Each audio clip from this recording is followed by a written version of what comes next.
বাধ্য করার যে বিষয়টি অথবা এক ধরনের জোর জবরদস্তি করে কারো কাছ থেকে টাকা আদায় করা হয় কিনা বেলাল হোসেন? জি না, জোর জবরদস্তি করে কারো থেকে কোনো টাকা পয়সা নেওয়ার কোনো এখানে প্রভিশন নাই।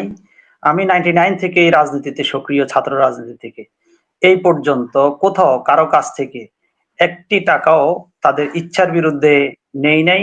এটা আমরা আজকে একেবারে জনসম্মুখে সকলের সামনে এটা স্পষ্টভাবেই আমরা বলতে পারি।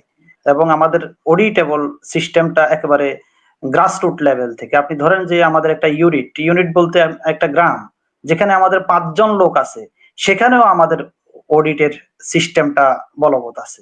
আমরা মাসে কত টাকা আয় করলাম, মাসে কত টাকা ব্যয় করলাম, এটা তারা যেভাবে তাদের ইউনিটে পরিচালনা করে, ইউনিট ওয়ার্ডের কাছে জবাবদিহিতা করে, ওয়ার্ড ইউনিয়নের কাছে জবাবদিহিতা করে, ইউনিয়ন উপজেলার কাছে জবাবদিহিতা করে, উপজেলা জেলার কাছে জবাবদিহিতা করে, জেলা অঞ্চলের কাছে জবাবদিহিতা করে, অথবা কেন্দ্রের কাছে জবাবদিহিতা করে।